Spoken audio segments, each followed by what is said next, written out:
तो प्रार्थना कर लेते हैं ओम अज्ञानतिमिरान्धस्य ज्ञानाञ्जनशलाकया चक्षुरुन्मीलितं येन तस्मै श्रीगुरुवे नमः। श्रीचैतन्यमनोभीष्टं स्थापितं येन भूतले स्वयं रूपकदा मह्यं ददाति स्वपदान्तिकं। वन्देऽहं श्रीगुरो श्रीयुतपदकमलं श्रीगुरून् वैष्णवांश्च श्रीरूपं साग्रजातं सहगण रघुनाथं तं सजीवं साद्वैतं सावधूतं परिजनसहितं कृष्णचैतन्यदेवं श्री राधा कृष्ण पादान सहगण ललिता श्री विशाखान्विताश्च हे कृष्णा करुणा सिंधु दीन बंधु जगतपते गोपेश गोपिका कांत राधा कांत नमस्तुते तप्त कांचन गौरांगी राधे वृंदावनेश्वरी वृषभानुसुते देवी प्रणमामि हरिप्रिये वाञ्छाकल्पतरुभ्यश्च कृपा सिन्धुभ एव च पतितानां पावनेभ्यो वैष्णवेभ्यो नमो नमो। जय श्री कृष्णा चैतन्य प्रभु नित्यानंदा श्री अद्वैत गदाधर श्रीवासादि गौर भक्तवृंदा हरे कृष्णा कृष्णा कृष्णा हरे हरे हरे राम राम राम हरे हरे।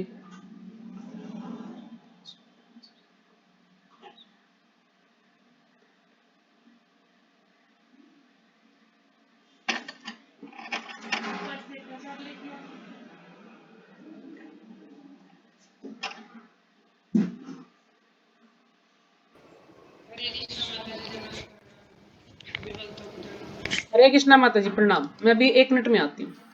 हरे कृष्णा माता जी, जरूर प्रणाम।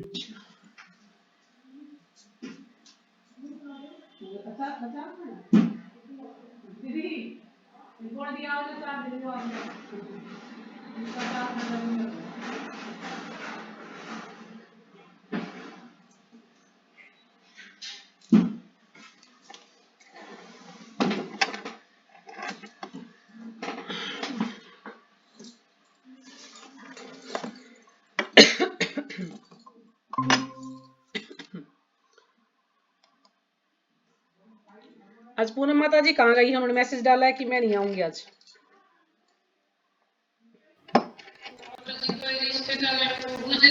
अच्छा, रिश्तेदारी में जा रखी गई। ठीक तो ठीक है, शुरू करते हैं।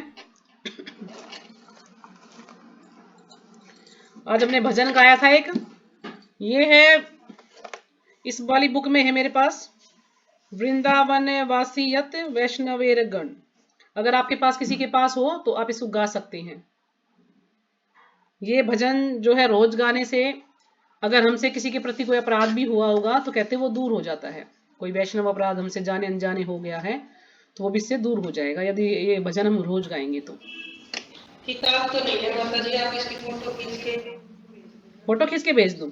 चलो ठीक है, फोटो खींच के भेज दूं मैं इसकी। ठीक।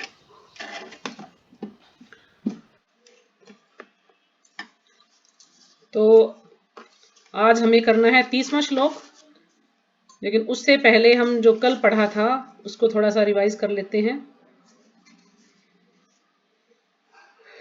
तो कल पढ़ा था हमने 28वां श्लोक, तो 27वें श्लोक से शुरू करते हैं हम। जिस योगी का मन मुझ में स्थिर रहता है वह निश्चय ही दिव्य सुख की सर्वोच्च सिद्धि प्राप्त करता है। तो यहाँ पर भगवान बता रहे हैं अर्जुन को कि जिस योगी का मन मुझ में स्थिर रहता है वह निश्चय ही दिव्य सुख की सर्वोच्च सिद्धि प्राप्त करता है। वह रजोगुण से परे हो जाता है, वह परमात्मा के साथ अपनी गुणात्मक एकता को समझता है ना। उसको ये समझ आ जाता है कि भगवान के साथ मेरा क्या संबंध है, क्योंकि गुणात्मक दृष्टि से तो हम सब भगवान के समान हैं, लेकिन मात्रा की दृष्टि से हम भगवान के समान नहीं है, ये उसको ज्ञान हो जाता है। और इस प्रकार अपने समस्त विगत कर्मों के फल से निर्वृत्त हो जाता है। विगत यानी उसने पहले जो भी कर्म किए हैं, जो भी उसके पुराने जो पाप कर्म है या जो भी कर्म है वो सारे उनसे वो मुक्त हो जाता है यदि वो भगवान की भक्ति में स्थिर हो जाता है, एक जगह टिक जाता है, बस और कुछ नहीं, सिर्फ भगवान की भक्ति करता है। तो उसको यहाँ पर प्रभुपाद जी कहते हैं ब्रह्मभूत अवस्था। तो ब्रह्मभूत अवस्था जो है पहली अवस्था बताई गई है कि इसमें व्यक्ति ब्रह्मभूत यानी ऐसा हो जाता है कि ना उसे दुख होता है तो ज्यादा दुख होगा, खुशी है तो ज्यादा खुशी होगी, वो बिल्कुल संभाव रहता है, कैसी परिस्थिति हो हर उसमें वो संभाव रहता है और भगवान का ध्यान करता है। तो इसको बताया गया है पहली अवस्था। जैसे कि ब्रह्म रूप में, जैसे जो क्या नाम है इसका, जो निराकारवादी हैं वो ब्रह्म रूप में भगवान को मानते हैं ना कि हम ब्रह्म में लीन हो जाएंगे तो हम भगवान बन जाएंगे, जो मायावादी हैं वो ऐसा सोचते हैं। तो ये पहली अवस्था बताई गई है भक्ति की, ब्रह्म।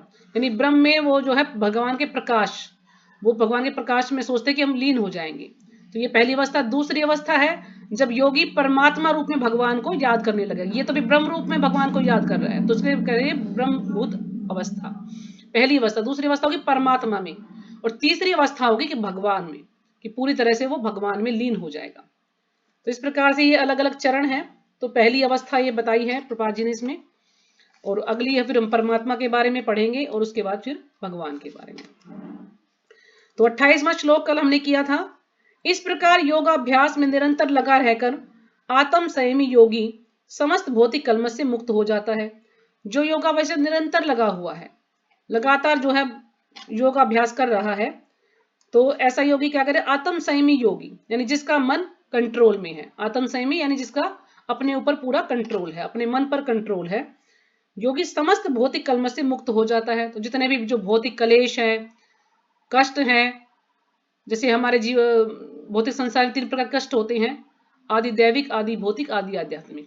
तो इस प्रकार जो 3 प्रकार के जो कष्ट है वो उनसे मुक्त हो जाता है, और भगवान की दिव्य प्रेमा भक्ति में परम सुख प्राप्त करता है। और भगवान की दिव्य प्रेमा भक्ति में लगकर वो परम सुख प्राप्त करता है, यानी वो भगवान के संग रहता है, भगवान को ही हमेशा याद करता है। तो जैसे इसमें तात्पर्य में प्रभा जी ने बताया है कि ब्रह्म के साथ वह दिव्य सानिध्य की ब्रह्म संस्पर्श कहलाता है। तो सानिध्य का मतलब कि भगवान के संग या भगवान के साथ रहता है वो। संस्पर्श यानी भगवान को स्पर्श कर पाता है ऐसी अवस्था में। जैसे कि इसमें उदाहरण माता जी ने भी उदाहरण दिए थे कल, कमलेश माता जी ने, लेकिन मैं सुन नहीं पाई थी। लेकिन जो मैंने देखा उसमें से कि उदाहरण है सुदामा का। तो सुदामा जो है भगवान का शुद्ध भक्त था, और जब भगवान के पास जाता है, उसकी पत्नी उसको भेजती है, तो भगवान कितना उसका आलिंगन करते हैं, और भगवान उसके पैर भी धोते हैं, और कितना उससे प्रेम करते हैं। यानी भगवान से स्पर्श करना, जब भगवान ने आलिंगन किया तो उसका स्पर्श हो गया भगवान के साथ। तो इस प्रकार से इसको कहा जाता है दूसरा ब्रह्म संस्पर्श, यानी भगवान को स्पर्श करना, भगवान को आलिंगन करना। तो इस प्रकार से ये अवस्था है। तो जैसे इसका छोटा सा तात्पर्य पढ़ लेते हैं कि आत्म साक्षात्कार का अर्थ है भगवान के संबंध में अपनी स्वाभाविक स्थिति को जानना, है ना। आत्म साक्षात्कार अर्थ क्या है कि भगवान को जानना, कि भगवान के साथ हमारा क्या संबंध है, और हम भगवान के दास हैं, भगवान के नित्य दास हैं, हम आत्मा हैं। तो ये सब हमें पता लग जाए। तो जीव आत्मा भगवान का अंश है, और उसकी स्थिति भगवान की दिव्य सेवा करते रहना है ना। उसको दिव्य सेवा करनी है भगवान की, चाहे वो इस भौतिक संसार में है, चाहे वो आध्यात्मिक संसार में चला जाए, उसके बाद भी वो भगवान का दास ही रहेगा। तो ये उस व्यक्ति को, इस योगी को पूरा ज्ञान होता है कि चाहे मैं भगवान के धाम भी चला जाऊं तो भी मैं भगवान का दास हूं, भगवान की सेवा करूंगा। लेकिन जो निराकारवादी हैं, जो मायावादी हैं, वो सोचते हैं कि हम भगवान बन जाएंगे, ब्रह्म में हम लीन हो जाएंगे। तो लेकिन ये सही नहीं है, क्योंकि ब्रह्म में लीन होने से वो भगवान नहीं बन सकते हैं, बल्कि क्या होगा कि वो वहां पे फ्रीज हो जाते हैं। जैसे हम फ्रिज में कोई चीज बर्फ जमा देते हैं, इस प्रकार से वो फ्रीज हो जाते हैं, और जैसे उनका समय पूरा होता है फिर से वो पृथ्वी पर फेंक दिए जाते हैं। तो इसको कहा गया है ब्रह्मभूत अवस्था भी कह सकते हैं, या ब्रह्म में लीन होना। तो ब्रह्म के साथ यह दिव्य सानिध्य की ही ब्रह्म संस्पर्श कहलाता है ना। भगवान के साथ आलिंगन करना, तो ये है संस्पर्श। तो इस प्रकार से यदि हम भगवान के साथ, भगवान का जो है संग करते हैं, भगवान के साथ रहते हैं, तो इससे हम भगवान नहीं बन जाते हैं। हम रहेंगे तो स्थिति हमारी वही दास की रहेगी, लेकिन हम भगवान के पास रहेंगे, भगवान की साक्षात हम सेवा कर पाएंगे। अभी हम भगवान की विग्रह रूप में सेवा करते हैं, और फिर जब भगवान के धाम जाएंगे तो भगवान की साक्षात रूप में भगवान की सेवा करेंगे। तो अगला श्लोक था 29वां श्लोक। माता जी मेरे ख्याल में लेफ्ट हो गई हैं, क्या चक्कर है। तो वास्तविक योगी समस्त जीवों में मुझको तथा मुझ में समस्त जीवों को देखता है। निसंदेह स्वरूप सिद्ध व्यक्ति मुझ परमेश्वर को सर्वत्र देखता है। तो यहां पर भगवान बता रहे कि जो वास्तविक योगी है, वास्तव में जो योगी है, वो जीवों को मुझ में, जीवों में मुझको, यानी कोई भी जीव है तो उसमें वो भगवान को ही देखता, क्योंकि जितने भी जीव हैं 84 लाख योनियां, सब जो है भगवान के अंश है, और सबके हृदय में भगवान परमात्मा स्वरूप में विराजमान है। कहते हैं अंगुष्ठ मात्र में भगवान का साइज है अंगुष्ठ मात्र। तो जो जीव है, जिस भी तरह का जीव है, तो उसका जो अंगूठा है उसके अनुसार, उसके मान ली चींटी है तो जितना चींटी का अंगूठा होगा उसके अंगुष्ठ मात्र में जो है परमात्मा रूप में भगवान रहते हैं। और ये भी बताया है, आगे हम पढ़ेंगे अब इसमें, कि जो भक्त हैं, भक्त के हृदय में भगवान श्याम सुंदर रूप में रहते हैं, यानी चार भुजाएं वाले चतुर्भुज रूप में, श्याम सुंदर रूप में भगवान उनके हृदय में रहते हैं। वैसे भागवतम में बताया कि क्षीरोदकशाही जो विष्णु है वो भगवान, वो परमात्मा के रूप में सारे सभी जीवों के हृदय में रहते हैं। तो इस प्रकार से जो योगी है वो समस्त जीवों में मुझको, तो मुझ में समस्त जीवों को देखता है। यानी कोई भी, वो मान लीजिए फर्श पर भी बैठा है तो सोचता कि इसमें भी भगवान है ना। यदि जल पीता है तो इसमें भी सोचता कि भगवान है।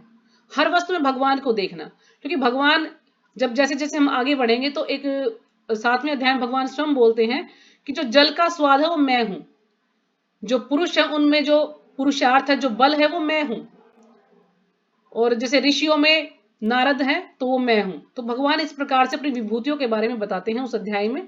तो पूरा जो है, इसलिए वो जो योगी है, जो जिसको पूरा ज्ञान हो गया है, तो वो यही समझता है कि यदि मैं फर्श पर बैठा हूं तो वहां पर भी भगवान है, अगर मैं जल पी रहा हूं तो भी इसमें भगवान है, मैं कोई भी वस्तु ग्रहण कर रहा हूं तो उसमें भगवान है, मान लीजिए कुर्सी भी रखी है तो उसमें भगवान, तो हर चीज में वो भगवान को देखता है। क्यों? क्योंकि वो पूरी तरह से कृष्ण भावित हो चुका है, इसलिए वो हर वस्तु में भगवान को देखता है। क्योंकि भगवान स्वयं कहते हैं कि चर अचर जो भी वस्तुएं हैं वो सब मुझी से हैं, क्योंकि भगवान ने ही सबको बनाया है, सभी के स्रोत भगवान है। तो ये उसको अच्छी तरह से ज्ञान हो जाता है। तो कल माता जी मुझे बोल रहे थे कि परा और अपरा शक्ति के बारे में समझाने के लिए बोल रहे थे, लेकिन मैंने मना कर दिया था क्योंकि समय नहीं था। तो भगवान की दो शक्तियां हैं, पराशक्ति और अपराशक्ति। तो पराशक्ति में आता है अंतरंगा शक्ति श्रीमती राधा रानी, और अपराशक्ति में है दुर्गा देवी, जो कि इस भौतिक संसार की जेलर उनको कहा गया है। तो भौतिक संसार में इसको माया देवी भी कहा गया है, महामाया भी कहा गया है। और जो अंतरंगा शक्ति है यानी राधा रानी, तो उनको योग माया भी कहा गया है। और जो जीव है वो भी पराशक्ति में आते हैं, जीव भी पराशक्ति में है, लेकिन उनको तटस्थता शक्ति बोला गया है, क्योंकि वो तट पर हैं, यानी वो भगवान की तरफ, पराशक्ति की तरफ जाएंगे तो वो भगवान के भक्त बन जाएंगे, और यदि वो अपराशक्ति की तरफ जाते हैं तो वो इस भौतिक संसार में बंध जाएंगे। तो इस प्रकार से ये वो है, दो शक्तियां हैं भगवान की। तो अपराशक्ति को निकृष्ट कहा गया है और पराशक्ति सही अच्छी शक्ति बताया गया है। तो सब भगवान की शक्तियां दोनों, लेकिन दोनों में डिफरेंस है। तो इसलिए जैसे इसमें पैराग्राफ पढ़ लेते कि बाह्य रूप से भी प्रत्येक जीव भगवान की शक्ति भगवत भक्ति में स्थित है। अब बाह्य रूप से प्रत्येक जीव है ना, जितने भी जीव हैं 84 लाख योनियां हैं, भगवान की शक्ति यानी भगवत भक्ति में स्थित हैं। वो सारे सारे वो अपराशक्ति में हैं या पराशक्ति में है तो वो भगवान की शक्ति में स्थित हैं। तो बाह्य रूप से, तो जैसा कि 7वें अध्याय में बताया जाएगा, भगवान की दो शक्तियां हैं, पराशक्ति तथा अपराशक्ति। जीव पराशक्ति का अंश होते हुए भी अपराशक्ति से बद्ध है ना। जीव पराशक्ति का अंश है, क्योंकि आत्मा कहते ना कि आत्मा जो है भगवान का अंश है। आत्मा तो आध्यात्मिक ही है, लेकिन वो इस भौतिक संसार में आने के कारण वो जो है इससे बंध गई है। इसलिए वो यहाँ पर जो है, जो भी वो माया जैसे जैसे उसको चलाती है, वो उसी प्रकार से कठपुतली की तरह कार्य करती है, क्योंकि वो शरीर में आ गई ना, तो शरीर में वो बंध गई है।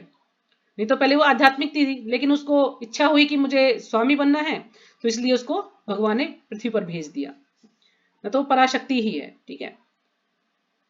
पराशक्ति का अंश होते हुए भी अपराशक्ति से बद्ध है। जीव सदा ही भगवान की शक्ति में स्थित है, क्योंकि जीव जो है हमेशा ही भगवान की शक्ति में स्थित है, क्योंकि जीव का ना कभी विनाश होता है ना कभी उसकी मृत्यु होती है, क्योंकि वो तो हमेशा सच्चिदानंद है, शाश्वत है, सनातन है। प्रत्येक जीव किसी न किसी प्रकार भगवान में ही स्थित रहता है।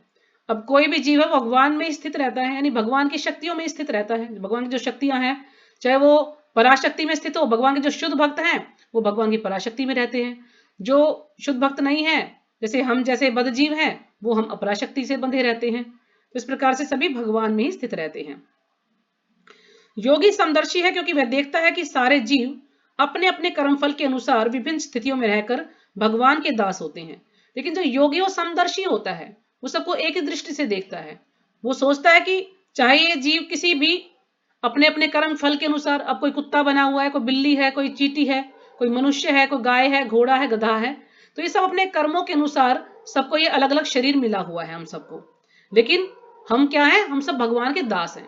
तो जो योगी होता है, जो वास्तविक योगी, जैसे कि हमने 5.18 में पढ़ा था कि विद्या विनय संपन्ने ब्राह्मणे गवि हस्तिनी, यानी जो ब्राह्मण है वो गाय कुत्ता कोई भी हो तो सबको वो, नहीं जो भगवान का भक्त मतलब चाहे ब्राह्मण है, गाय है, कुत्ता है, चांडाल है, सबको एक ही दृष्टि से देखता है। तो इसी प्रकार से जो योगी है वो सबको एक ही दृष्टि से देखता है। वो ये नहीं देखता कि ये कुत्ता है, बिल्ली है, वो ये सोचता है कि ये अपने कर्मों के अनुसार इस शरीर में है, लेकिन है तो ये भगवान के अंश ही, और सभी के हृदय में भगवान परमात्मा रूप में विराजमान है। तो इसलिए वो सबको एक दृष्टि से ही देखता है। अपराशक्ति में जीव भौतिक इंद्रियों का दास रहता है ना। अपराशक्ति में जब हम, जैसे हम सब बद्धजीव हैं, तो वो इंद्रियों के दास रहते हैं, हम सब अपनी इंद्रियों के दास हैं। लेकिन जो इंद्रियों का दास नहीं है, जिसकी इंद्रिया उसके कंट्रोल में, उसको गोस्वामी कहा जाता है ना। और लेकिन जो इंद्रियों के कंट्रोल में है वो गोदास है, जो इंद्रियों के कंट्रोल में नहीं है वो गोस्वामी है।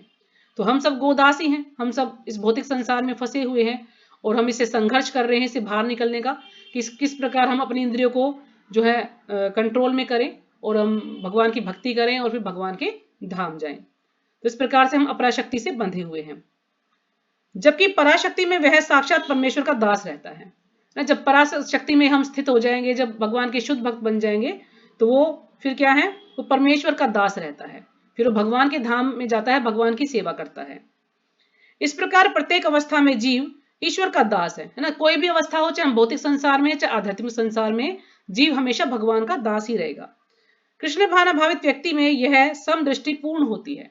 जो कृष्ण भावनाभावित व्यक्ति है, क्योंकि पूरी तरह से भगवान की शरणागत है, भगवान की शुद्ध भक्ति करता है, उसमें यह समदृष्टि पूर्ण होती है, यानी पूरी तरह से समदृष्टि होती है, सबको एक ही दृष्टि से देखता है, सोचता है कि सब जो है भगवान की अंश है, समय भगवान परमात्मा रूप में विराजमान है। वो शरीर के अनुसार जो हमें भेद नहीं करता है कि नहीं ये तो कुत्ता है, बिल्ली, नहीं, वो सोचता नहीं, सभी चाहे वो किसी भी रूप में है, सभी भगवान के अंश हैं, भगवान के दास हैं। तो आज हमें करना है 30वां श्लोक। यो मां पश्यति सर्वत्र सर्वं च मयि पश्यति तस्याहं न प्रणश्यामि स च मे न प्रणश्यति। तो कोई पढ़ना चाहे तो पढ़ सकता है श्लोक, जितना भी हो पाएगा हम करेंगे। हरे कृष्णा माता जी, स्वागत प्रणाम। प्रणाम। श्रीमद् भगवत गीता यथारूप अध्याय 6 श्लोक संख्या 30। यो मां पश्यति सर्वत्र सर्वौ च मयि पश्यति तस्याहं न प्रणश्यामि स च मे न प्रणश्यति। हरे कृष्णा माता जी। हाँ जी, हरे कृष्ण। और कोई? हरे कृष्ण माता जी, धन्यवाद, प्रणाम। प्रणाम माता जी। अध्याय 6 श्लोक संख्या 30। यो मां पश्यति सर्वत्र सर्वं च मयि पश्यति तस्यां न प्रणश्यामि स च मे न प्रणश्यति। हरे कृष्णा। हाँ जी, हरे कृष्णा, प्रणाम, पढ़िए।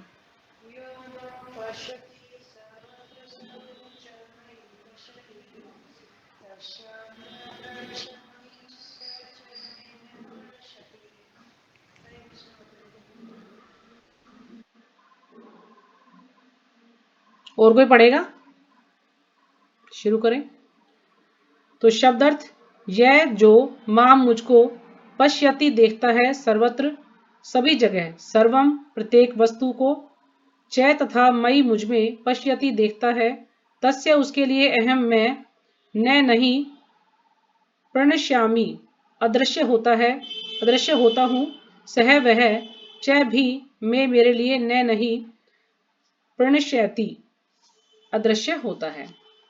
तो अनुवाद, जो मुझे सर्वत्र देखता है और सब कुछ मुझ में देखता है। तो भगवान यहाँ कह रहे हैं कि जो मुझे सर्वत्र देखता है, हर चीज में भगवान को ही देखता है। तो जैसे मैंने आपको उदाहरण दिया कि चाहे फर्श हो, चाहे कोई भी कुर्सी हो, कुछ भी हो, कोई भी चीज हो, हर चीज में भगवान को देखता है कि ये सब भगवान ने ही बनाया है, और सब कुछ मुझ में देखता है, और सब कुछ मुझ में देखता है, चाहे कोई भी जीव हो या कोई भी सामान हो, तो हर चीज में वो सोचता कि ये मेरे ईश्वर ने बनाई, ये भगवान ने बनाई है। और कोई जीव है तो उसको देखता कि इसके हृदय में भगवान विराजमान है। भगवान परमात्मा स्वरूप में है। कोई वैसी चीजें हैं जो कि जिसको हम कहते हैं निर्जीव, तो वो सोचता कि भगवान ने ही बनाया है, कुछ भी है सब भगवान ने ही बनाया है। सब कुछ मुझ में देखता है और उसके लिए न तो मैं कभी अदृश्य होता हूं और न वह मेरे लिए दृश्य होता है। तो भगवान कहते हैं कि ऐसे योगी के लिए ना तो मैं अदृश्य होता हूं और ना ही वह मेरे लिए अदृश्य होता है। तो तात्पर्य श्रीपाद जी के द्वारा, श्रीपाद जी की जय। कृष्ण भावनाभावित व्यक्ति भगवान कृष्ण को सर्वत्र देखता है। जो कृष्ण भावनाभावित व्यक्ति है, जो पूरी तरह से भगवान में ही आसक्त है, वो हर जगह भगवान को देखता है और सारी वस्तुओं को कृष्ण में देखता है और जितनी भी वस्तुएं हैं उसके आसपास में सब में कृष्ण को ही देखता है कि ये सब कुछ भगवान ने ही बनाया है, ये सब कुछ भगवान की ही शक्ति है, भगवान ने ही सबको जो है बनाया है, चाहे वो चर वस्तुएं चाहे अचर वस्तुएं, सब कुछ भगवान ने ही बनाया है, क्योंकि पूरी तरह से भगवान पर ही आश्रित रहता है। ऐसा व्यक्ति भले ही प्रकृति की पृथक पृथक अभिव्यक्ति को देखता प्रतीत हो। अब जो ऐसा व्यक्ति है वो प्रकृति की जो पृथक पृथक अभिव्यक्ति है, यानी जो अलग अलग उसकी अभिव्यक्ति है, जो उसकी प्रकट अभिव्यक्ति यानी किसी चीज को प्रकट करना, तो जो भी प्रकृति ने जो भी बनाया है तो वो उसको देखता है, देखता प्रतीत होगा हमें कि वो तो सब चीजों को देखता है, किंतु वह प्रत्येक दिशा में इस कृष्ण भावनामृत से अवगत रहता है कि प्रत्येक वस्तु कृष्ण की ही शक्ति की अभिव्यक्ति है। वो सभी वस्तुओं को देखता है, हमें ऐसा लगेगा ये तो भाई सब चीजों को देख रहा है, लेकिन उसका ध्यान कहां पर रहता है, चाहे कोई भी दशा हो, कैसी भी परिस्थिति हो, हर चीज में वो कृष्ण भावनामृत से अवगत रहता है, उसको एक पूरा ज्ञान होता है कि सब कुछ कृष्ण का ही है और प्रत्येक वस्तु कृष्ण की शक्ति की अभिव्यक्ति है। तो जो भी वस्तु है वो कृष्ण की शक्ति की अभिव्यक्ति है, उसी की जो है प्राकाट्य है, प्रत्येक वस्तु कृष्ण की शक्ति का प्राकाट्य है। कृष्ण भावनामृत का मूल सिद्धांत ही यह है कि कृष्ण के बिना कोई अस्तित्व नहीं है और कृष्ण ही सर्वेश्वर है। तो जो कृष्ण भावनामृत का मूल सिद्धांत क्या है कि कृष्ण के बिना कुछ भी अस्तित्व नहीं है ना, किसी भी चीज का कोई भी अस्तित्व नहीं है यदि कृष्ण ना हो तो, क्योंकि सभी कुछ कृष्ण ने ही बनाया है। अब हम सोच लेते हैं कि नहीं ये मशीन तो मैंने बनाई है, सोचते ना कि भाई तो आजकल जो आधुनिक युग के जो साइंटिस्ट हैं कि उन्होंने बनाया है, लेकिन वो उन्होंने बनाया है तो उसकी बुद्धि कहाँ से मिली है उनको, वो बुद्धि तो भगवान ही देने वाले ना, अगर भगवान बुद्धि नहीं देते तो उस चीज को कैसे बनाता है ना, बुद्धि भी भगवान से आई है। तो इस प्रकार सभी चीजों के करने वाले बनाने वाले भगवान ही हैं और कृष्ण ही सर्वेश्वर है, यानी कृष्ण ही सर्वेश्वर है, सबसे ऊपर कृष्ण ही है, ईश्वरों के भी ईश्वर हैं कृष्ण। कृष्ण भावनामृत कृष्ण प्रेम का विकास है। अब जो कृष्ण भावनामृत है वो क्या है, कृष्ण प्रेम का विकास है। ऐसी स्थिति जो भौतिक मोक्ष से भी परे है, जो कृष्ण भावनामृत है वो क्या है, कृष्ण प्रेम का विकास यानी कृष्ण प्रेम। तो ये भौतिक मोक्ष से भी परे है। जो क्या नाम है, जो मायावादी हैं, मायावादी मोक्ष को ज्यादा महत्व देते हैं कि हम ब्रह्म में लीन हो जाएंगे तो हम भगवान बन जाएंगे, हमें मोक्ष की प्राप्ति हो जाएगी, यानी सारे जो कार्य हैं सबसे छूट जाएंगे, वो ऐसा सोचते हैं। लेकिन जो कृष्ण भावनामृत है ये मोक्ष से परे है, बिल्कुल अलग है ये। क्यों? क्योंकि मोक्ष तो कहते हैं कि जो भगवान का भक्त बन गया है, जो कृष्ण भावनाभावित हो गया, उसको मुक्ति तो ऐसे ही मिल जाती है। पांचों तरह की जो मुक्तियां उसके पास हाथ जोड़े खड़ी रहती है कि हमें ले लो, लेकिन वो भक्त मना कर देता है, उसको कहता है कि मुझे कोई मुक्ति नहीं चाहिए, मैं तो सिर्फ जन्म जन्मांतर भगवान की सेवा करना चाहता हूँ, भगवान के चरणों की सेवा करना चाहता हूँ, चाहे मैं इस लोक में रहूं चाहे मैं भगवान के धाम चला जाऊं, मुझे और किसी की चीज की कोई आवश्यकता नहीं है, मुझे किसी मुक्ति की आवश्यकता नहीं है, ना मुझे किसी और चीज की इच्छा है। तो ये मोक्ष से भी परे है, बिल्कुल अलग है। आत्म साक्षात्कार के ऊपर कृष्ण भावनामृत को इस अवस्था में भक्त कृष्ण से इस अर्थ में एक रूप हो जाता है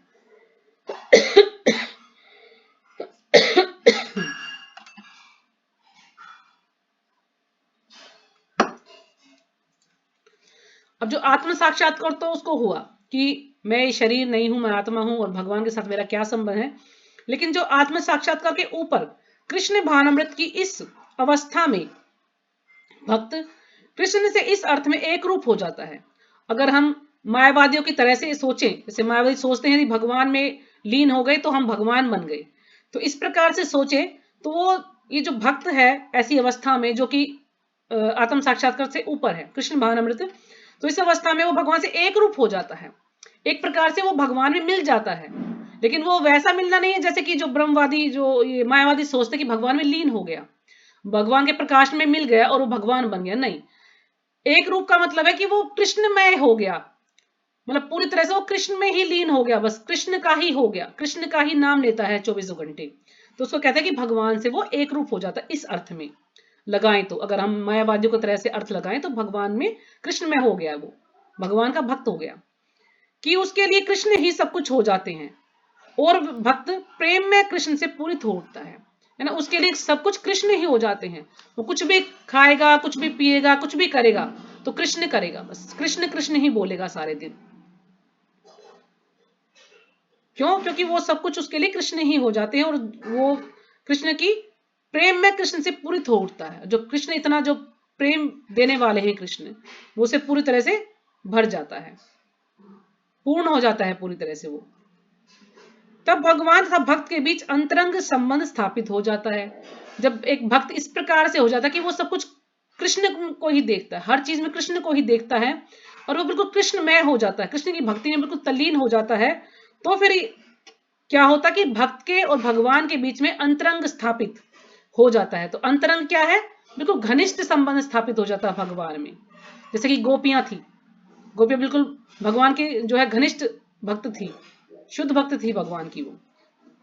तो वो घनिष्ठ संबंध स्थापित हो जाता है भगवान के और भक्त के बीच में। उस अवस्था में जीव को विनष्ट नहीं किया जा सकता। अब जो वह अवस्था है, अब जीव को विनष्ट नहीं किया जा सकता। अब जीव को विनष्ट तो वैसे भी नहीं किया जा सकता। आप सभी जानते हैं कि आत्मा अजर अमर है, आत्मा को कभी मारा नहीं जा सकता, काटा नहीं जा सकता, सुखाया नहीं जा सकता।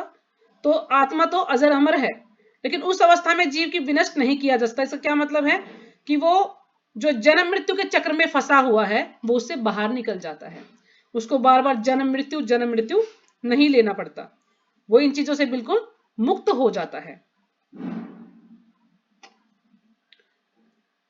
और न भगवान भक्त की दृष्टि से ओझल होते हैं, और जो भक्त हैं, जो भगवान है, वो भक्त की दृष्टि से कभी ओझल नहीं होते।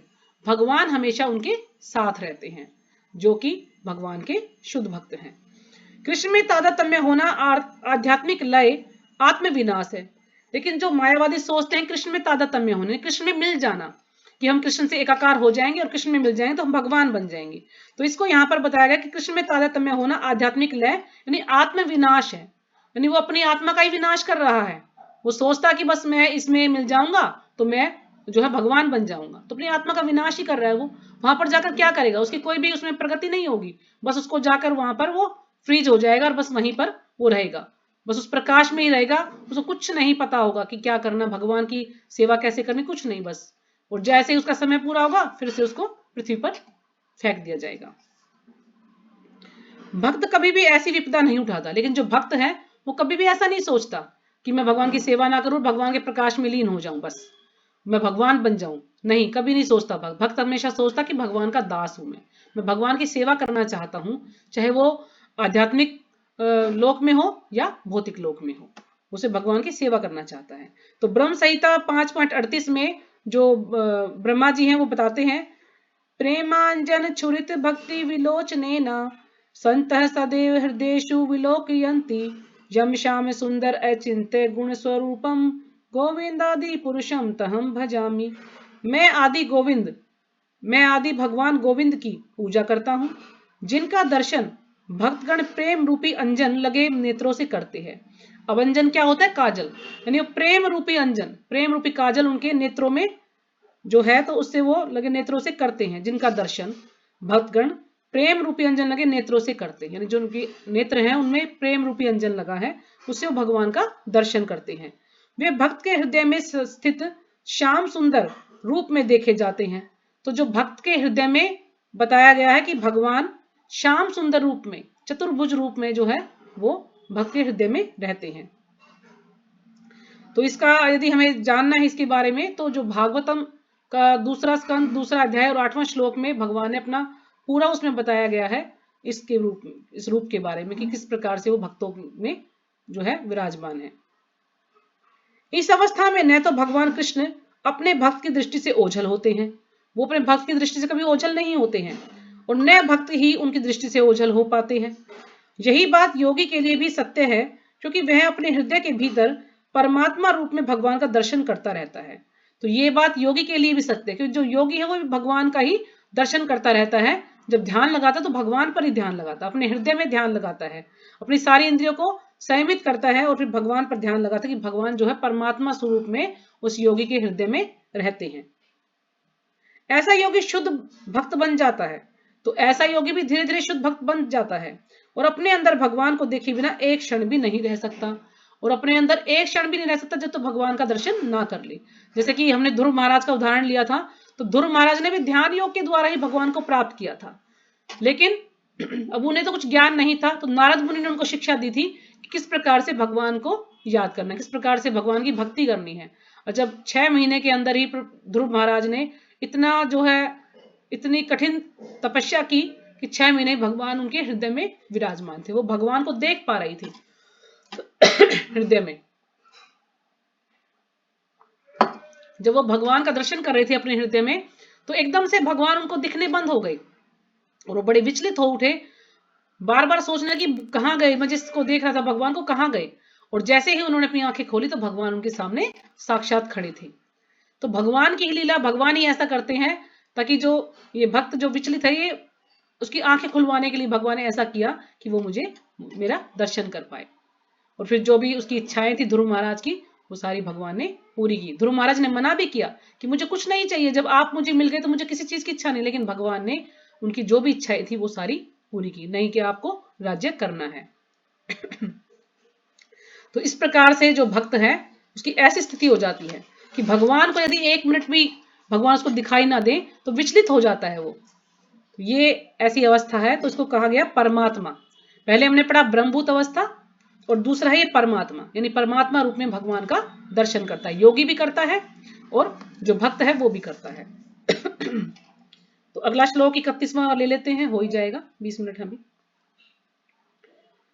सर्वभूत स्थितम यो माम भजतेकम भजतेक आस्थितः सर्वथा वर्तमानोपि स योगी मयि वर्तते। तो कोई भी माता जी श्लोक का पढ़ना चाहे तो पढ़ सकती हैं। हरे कृष्णा माता जी, सादर प्रणाम सभी भक्तों को। अध्याय 6 और श्लोक संख्या 31। सर्वभूत स्थितम माम भजते एक त्वं आसीस्थः सर्वथा वर्तमानोऽपि स मयि वर्तते। हरे कृष्ण। हाँ जी, हरे कृष्णा। और कोई? हरे कृष्णा माता जी प्रणाम। हरे कृष्णा, प्रणाम माता जी। पढ़ी अध्याय 6 श्लोक संख्या 31। सर्वे भूत स्थितं यो मां भजते तवां स्थिता सर्वथा वर्तमानोऽपि स योगी मयि वर्तते। हरे कृष्ण। हरे कृष्णा। और कोई? शुरू करें। शब्दार्थ सर्वभूत स्थितम, प्रत्येक जीव के हृदय में स्थित, यह जो माम मुझको भजती भक्ति पूर्वक सेवा करता है, एक त्वम तादात्म्य में, आस्थितः स्थित, सर्वथा सभी प्रकार से, वर्तमान है उपस्थित होकर, अपि भी सह वह योगी मई मुझ में वर्तते रहता है। अनुवाद: जो योगी मुझे तथा परमात्मा को अभिन्न जानते हुए परमात्मा की भक्ति पूर्वक सेवा करता है। जो योगी, तो भगवान यहाँ पर कह रहे हैं कि जो योगी मुझे तथा परमात्मा को अभिन्न जानते हुए, अभिन्न यानी भगवान में और परमात्मा में कोई भी भेद नहीं है, क्योंकि जो भी भगवान का कोई भी रूप है तो भगवान के स्वांश होता है, यानी भगवान से ही, भगवान का ही विस्तार है वो। मान लीजिए नरसिंह भगवान है, 3 पुरुष अवतार हैं, जैसे कि महाविष्णु, गर्भोदकशाही विष्णु, क्षीरोदकशाही विष्णु, कर्णोदकशाही विष्णु, तो ये सब भगवान के ही विस्तार हैं। और जैसे वामन अवतार है, तो भगवान के कितने सारे अवतार हैं, बलराम जी के रूप में भी हैं। तो इतने सारे जो अवतार हैं उनको, और जो परमात्मा है उनको, सबको एक ही जानता है, यानी अभिन्न जानता। अभिन्न का मतलब उसमें कोई भेद नहीं है, वो अलग नहीं है। तो जानते हुए परमात्मा की भक्ति पूर्वक सेवा करता है। तो जो जानता है कि भगवान में और परमात्मा में कोई भेद नहीं है, तो दोनों की एक ही जानते हुए वो अच्छे से भक्ति पूर्वक सेवा करता है और वह हर प्रकार से मुझ में सदैव स्थित रहता है। तो भगवान कहते हैं कि फिर वो पूरी तरह से हर प्रकार से मुझ में सदैव स्थित रहता है, ऐसा व्यक्ति जो कि मुझे एक रूप में ही जानता है। एकत्वम जो शब्द आया कि वो एक ही रूप में मुझे जानता है। तात्पर्य, जो योगी परमात्मा का ध्यान करता है वह अपने अंतःकरण में चतुर्भुज विष्णु का दर्शन कृष्ण के पूर्ण रूप में शंख चक्र गदा तथा कमल पुष्प धारण किए करता है। तो बताया ना कि जो भक्त है, भक्त के हृदय में भगवान श्याम सुंदर रूप में होते हैं, ठीक है। और जो योगी है, योगी जो परमात्मा का ध्यान करता है, तो उसमें भगवान किस रूप में है? चतुर्भुज विष्णु का दर्शन कृष्ण के पूर्ण रूप में यानी विष्णु के रूप में होते हैं, शंख चक्र गदा तथा कमल पुष्प धारण किए करता है। तो ये भगवान का रूप है योगी के लिए, और भक्त के लिए वो श्याम सुंदर रूप में। तो योगी को यह जानना चाहिए कि विष्णु कृष्ण से भिन्न नहीं है। योगी को यह पता होना चाहिए कि जो कृष्ण है वो विष्णु से भिन्न नहीं है, क्योंकि जितने भी जो भी विष्णु है सब भगवान के ही विस्तार हैं, भगवान ने ही सबको बनाया है, तो उनसे वो अलग नहीं है। परमात्मा रूप में कृष्ण जन जन के हृदय में है। अब परमात्मा रूप में भगवान जो है, जितने भी जीव हैं, असंख्य जीव हैं, सबके हृदय में परमात्मा स्वरूप में भगवान विराजमान है। अणु अणु में कहते हैं, अणु अणु में भगवान विद्यमान है। यही नहीं, असंख्य जीवों के हृदय में स्थित असंख्य परमात्मा में कोई अंतर नहीं है। तो जितने भी जीव हैं सभी के हृदय में परमात्मा रूप में भगवान है, तो उनमें कोई भी अंतर नहीं है कि उसमें कुछ ज्यादा है, उसमें कुछ कम है, ऐसा कुछ नहीं है। सभी में जो है परमात्मा रूप में भगवान विराजमान रहते हैं। न ही कृष्ण की दिव्य प्रेमा भक्ति में निरंतर व्यस्त व्यक्ति तथा परमात्मा के ध्यान में निरत एक पूर्ण योगी के बीच कोई अंतर है। अब ना तो जो कृष्ण भक्त है कि वो कृष्ण की दिव्य प्रेमा भक्ति में लगा हुआ है, हमेशा उसी में व्यस्त रहता है, और दूसरी तरफ जो योगी है वो परमात्मा के ध्यान में लगा हुआ है। तो इन दोनों में कोई भी अंतर नहीं है, क्योंकि भगवान तो कहते हैं ना एक ही है। तो भगवान ने अपने अलग अलग रूप बनाए हैं, जो जिस रूप में भगवान को चाहता है, जिस रूप की भगवान की सेवा करता है, तो भगवान उसी में वो उसके सामने विराजमान होते हैं। जैसे कि कोई राम को ज्यादा लगाव है कि मैं तो भगवान राम की भक्ति करता है, कोई कृष्ण की भक्ति करता है, कोई नरसिंह भगवान की भक्ति करता है। तो सबका जैसा जिसका मन है, जो जिसको पसंद करता है, तो भगवान उसी रूप में प्रकट हो जाते हैं। तो इन दोनों में कोई अंतर नहीं है। चाहे योगी उनको विष्णु रूप में उनका ध्यान करता है और भक्त श्याम सुंदर रूप में ध्यान करता है, तो उसमें कोई भी अंतर नहीं है। तो कृष्ण भावनामृत में योगी सदैव कृष्ण में ही स्थित रहता है, और जो कृष्ण भावनामृत में जो योगी है सदैव कृष्ण भावनामृत ही रहता है, भले ही भौतिक जगत में वह विभिन्न कार्यों में व्यस्त क्यों न हो। अब मान लीजिए कि वो कृष्ण भावना भावित है और वो कुछ भौतिक संसार के कुछ कार्य भी कर रहा है, तो उसको ये नहीं सोचना चाहिए कि नहीं ये तो साधारण व्यक्ति भी कार्य कर रहा है। नहीं, वो कृष्ण में स्थित रहता है, लेकिन फिर भी यदि वो कुछ भौतिक कार्य कर रहा है तो वो कर सकता है। इसकी पुष्टि श्री रूप गोस्वामी कृत भक्ति रसामृत सिंधु में 1.2.187 में हुई है। निखिला स्वपयवस्थासु जीवन मुक्त स उच्यते। कृष्ण भावनामृत में रत रहने वाला भगवत भक्त सदैव स्वतः मुक्त हो जाता है। अब जो कृष्ण भावनामृत में तल्लीन है, जो पूरी तरह से भगवान की भक्ति करता है, जो कृष्ण भावना भावित है, वह स्वतः ही मुक्त हो जाता है, अपने आप ही मुक्त हो जाता है। उसको मुक्ति के लिए अलग से कुछ प्रयास करने की कोई भी आवश्यकता नहीं है।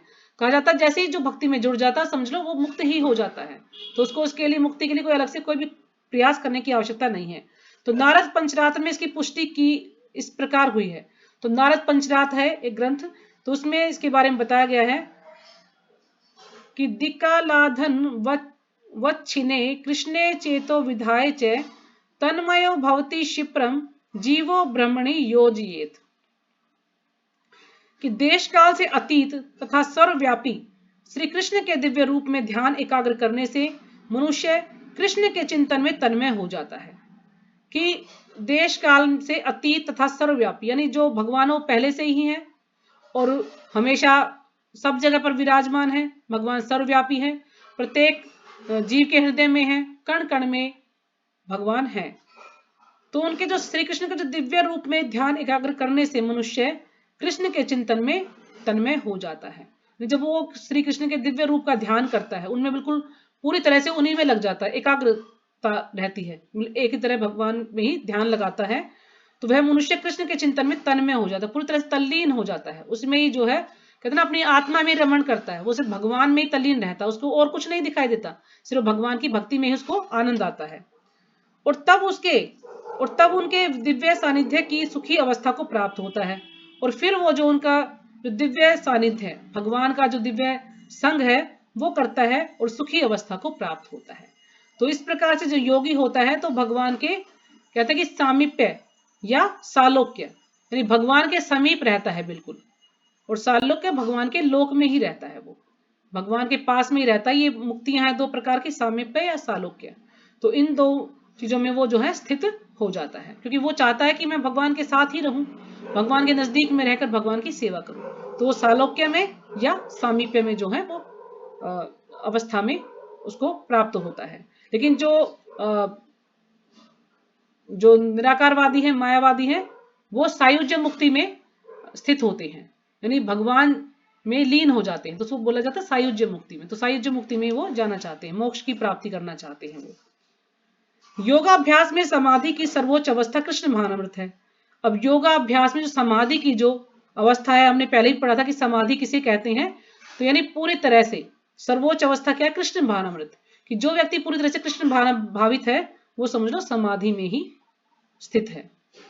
केवल इस ज्ञान से कि कृष्ण प्रत्येक जन के हृदय में परमात्मा रूप में उपस्थित है, कि ये ज्ञान है उसको कि कृष्ण जो है प्रत्येक जन के हृदय में, जितने भी जीव हैं सभी के हृदय में परमात्मा रूप में उपस्थित हैं, तो योगी निर्दोष हो जाता है। तो योगी निर्दोष हो जाता है, यानी उसको एक ज्ञान हो जाता है कि जो भगवान है परमात्मा रूप में वो सभी के हृदय में है।